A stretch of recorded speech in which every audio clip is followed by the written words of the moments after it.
Assalamualaikum warahmatullahi wabarakatuh. Alhamdulillah wassalatu wassalamu ala Rasulillah wa ala alihi washabihi wa mawalah. La haula wala quwwata illa billah. Subhanaka la ilma lana illa ma 'allamtana innaka antal alimul hakim. Rabbi shrah li sadri wa yassir li amri wa hlul 'uqdatam min lisani yafqahu qawli. Amin ya rabbal alamin. Udah nyala ya mic-nya. Oke. Jadi sekarang adalah hadis yang ke-21 ya. Jadi langsung saja kita mulai tanpa perlu banyak mukadimah. A'udzubillahi minasyaitonirrajim. Bismillahirrahmanirrahim. Qala al-musannifu rahimahullah ta'ala wa nafa'ana bihi wa bi ulumihi wa bi ulumi sa'ir sanihina wa bi ulumi masyayikhina fid dharain amin ya rabbal alamin.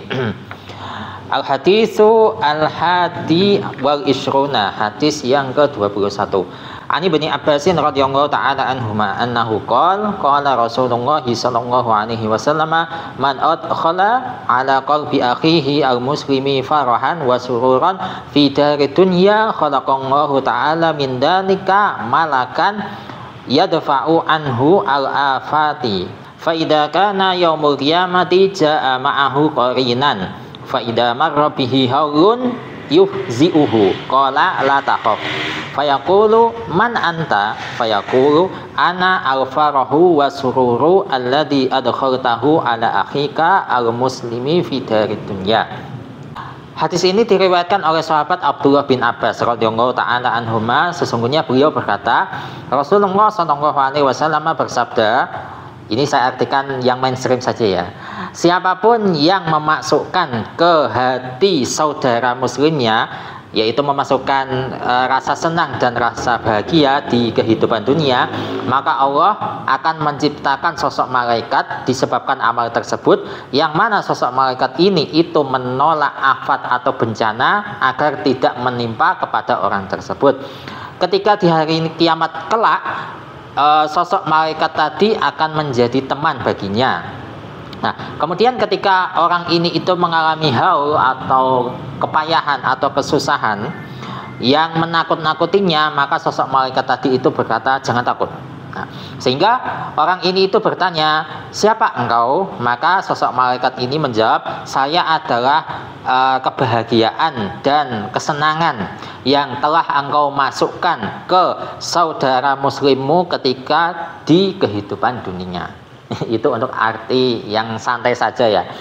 Nah, itu untuk hadis pertama. Kemudian di hadis lain, wa fi hadisin akhara anin nabi alaihi salatu wassalamu wa dzakara lafdan akhara, idkhalu sururi fi qalbi mu'minin khairun min ibadati sittina sanatan.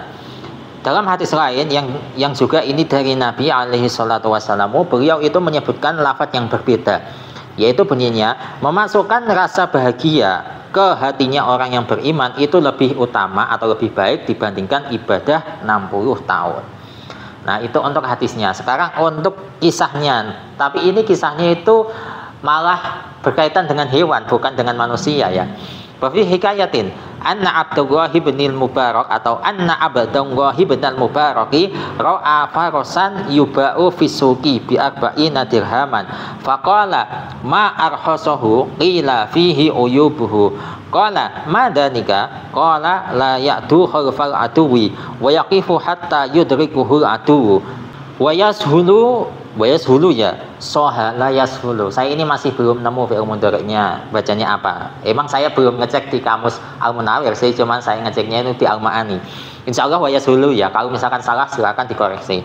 Wa yashulu wa yusayyihu fi maudi'in yahtaju fihi ila sukuti atau yuhtaju ya. Yuhtaju fihi ila sukuti. Jadi di sebuah kisah bahwa Abdullah bin Mubarak itu melihat di sini kuda yang dijual di pasar dengan harga 40 dirham. Maka beliau bertanya, apa yang membuat harga kuda ini itu murah? Kemudian dikatakan kuda ini itu punya banyak cacat atau punya banyak aib-aib ya. Kemudian Abdullah bin Mubarak tanya, apa itu? Nah, kemudian si penjualnya berkata, ini kuda itu tidak mau mengejar musuh atau tidak mau membuntuti musuh. Dan kuda ini itu selalu jalannya itu pelan sehingga membuat musuh itu tahu ya. Kemudian kuda ini itu suka meringkik dan teriak di sebuah tempat yang semestinya tempat tersebut itu harus diam.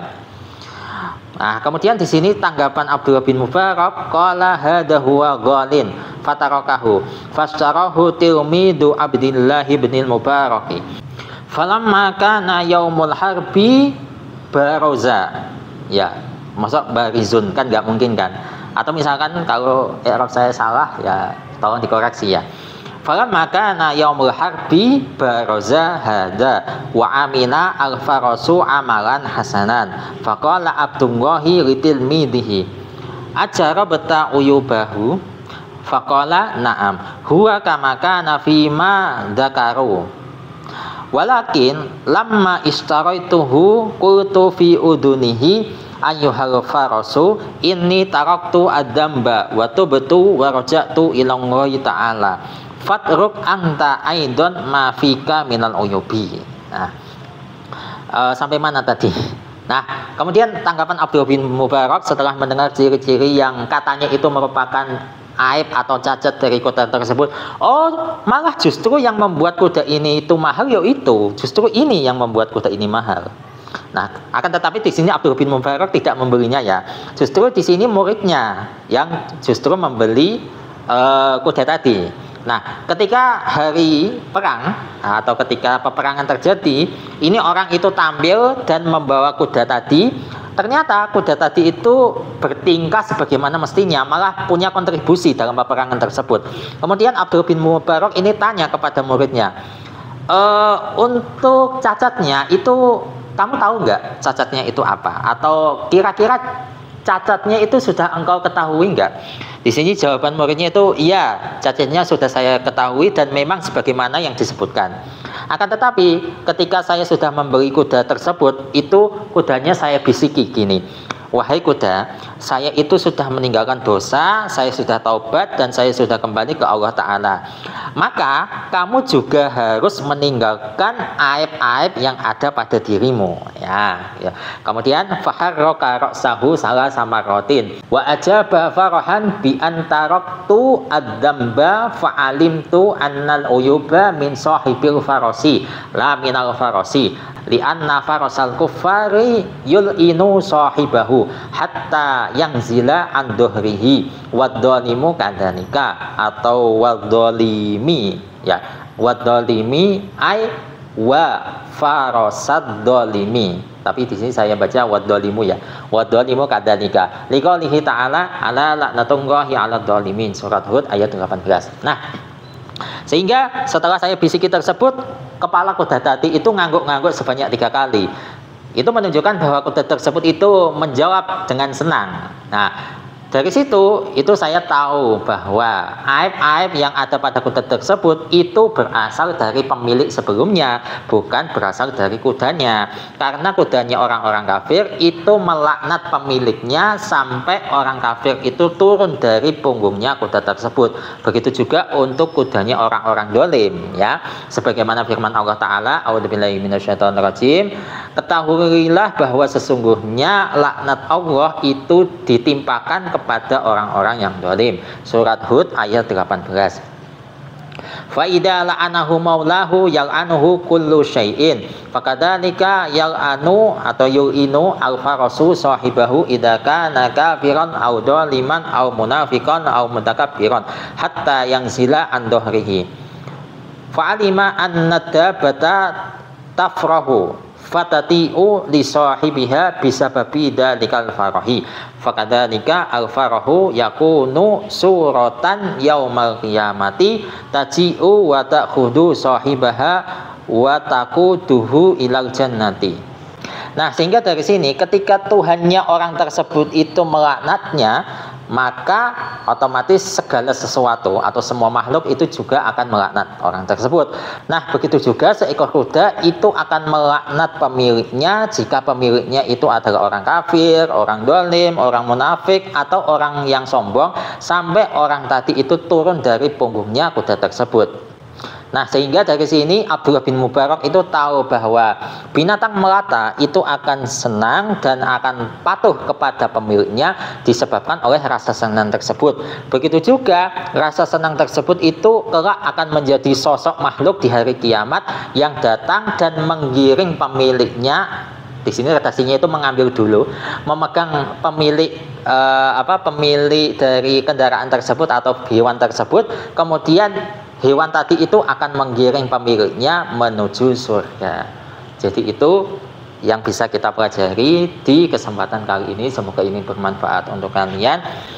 Jadi untuk kesimpulannya, jadi memasukkan rasa bahagia atau rasa senang itu enggak terbatas hanya pada saudara muslim saja, tapi bisa ke yang lebih luas. Di sini untuk kisahnya itu memasukkan rasa senang ke binatang.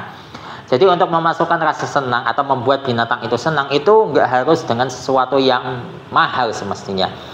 Misalkan kita menemukan ada seekor kucing yang kelaparan, ya kita kasih makan. Itu kan simpel ya. Misalkan ada hewan yang mungkin kesusahan, semut yang tenggelam, ya bisa kita keluarkan dari genangan air tersebut. Tapi kadang kita juga bingung ya, kalau misalkan semutnya itu ada banyak, apalagi itu di dalam kamar mandi, ini bagaimana cara membersihkannya? Terkadang kita juga bingung kan kalau mendapatkan fenomena seperti itu. Ini semutnya itu kita bilas sekalian biar semutnya hilang, atau kita biarkan kamar mandi itu penuh dengan semut. Nah, kadang kalau kondisinya seperti itu kita bingung. Nah, jadi itu cukup sekian. Wallahu a'lam bishawab, dan kita akan ketemu lagi insya Allah di pertemuan selanjutnya. Wallahu muwaffiq ila aqwamit thoriq. Wassalamualaikum warahmatullahi wabarakatuh.